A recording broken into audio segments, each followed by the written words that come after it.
Oui, ça fait un peu plus de 10 heures de voiture aujourd'hui. On est parti à 10h14 du parc. On est sorti du parc à 10h14. On arrive, il est 20h40. Alors comment ça s'est passé? Je sais plus trop. Parce que la journée était très longue. Les paysages étaient une nouvelle fois grandioses du côté de Saint-Nazaire, le désert. On a passé plusieurs cols. On a fait donc 4 spéciales dans la journée. Celle dont je me rappelle le plus, c'est la dernière parce qu'il faisait nuit. Et d'ailleurs, je n'ai pas dit à mon team manager, on n'a pas été très intelligent, François, on n'a pas enlevé la rampe de phare, on n'a pas enlevé les caches. Donc alors qu'on a une rampe qui est claire comme un plein jour, mais on n'a pas pensé à l'enlever avant la spéciale.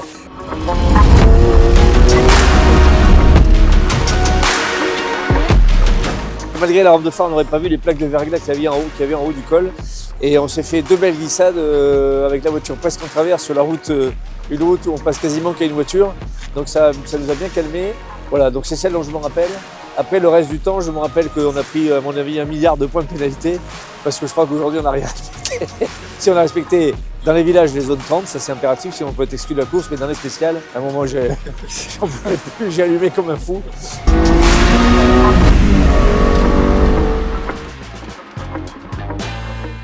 Et donc bon, on va être... Alors maintenant, mon objectif, c'est de finir dernier du classement. Parce qu'on se rappelle souvent du premier, mais souvent du dernier, général du dernier.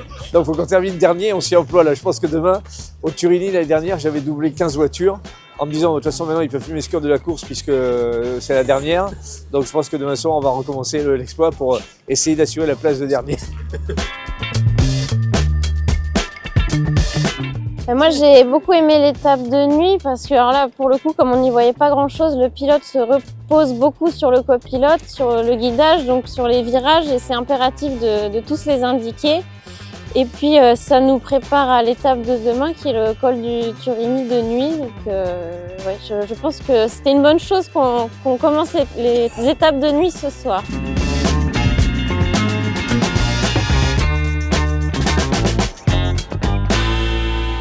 Ça me fait super plaisir d'accueillir Nicolas et Marine ici parce que c'est dans notre région et moi je suis le Monte-Carlo depuis que je suis adolescent puisque j'allais à Saint-Bonnet-le-Froid, j'habitais à 12 km de Saint-Bonnet-le-Froid, donc la spéciale de Saint-Bonnet je la connais parfaitement et j'allais les voir à l'époque des groupes B.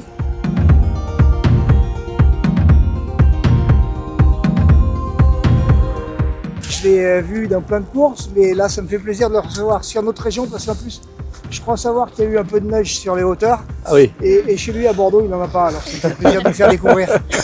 C'est vrai que c'est une belle région, hein. Et puis ça reste avec la Corse, on peut le dire, hein, c'est la région du rallye. Hein. Il faut dire que comme je le disais hier dans mon résumé, c'est plus intéressant de voir des Stratos, des Porsche 911 ou des Alpines que de voir aujourd'hui des Ford Fiesta, des Hyundai ou des Toyota Yaris. Hein. Donc, alors, n'en déplaise aux possesseurs de Yaris, mais c'est quand même plus sympa de voir ces voitures-là. Ouais. Voilà, le seul truc frustrant, je le redis, c'est que c'est de la régularité, donc avec la limite que ça impose. Voilà, et ce rallye, je le redis parce que j'espère que les organisateurs m'entendront, il mérite largement d'avoir une catégorie véhicule historique de compétition, donc pour qu'on puisse vraiment rouler à fond comme on le fait en Corse ou au Tour Auto par exemple. Alors moi je suis un habitué de l'étape, hein, j'habite pas très loin, mais à chaque fois c'est un plaisir de voir tous ces anciens véhicules et toute cette variété à Valence et ici. Effectivement c'est la bonne occasion de voir tous ces beaux modèles et cette variété de voitures.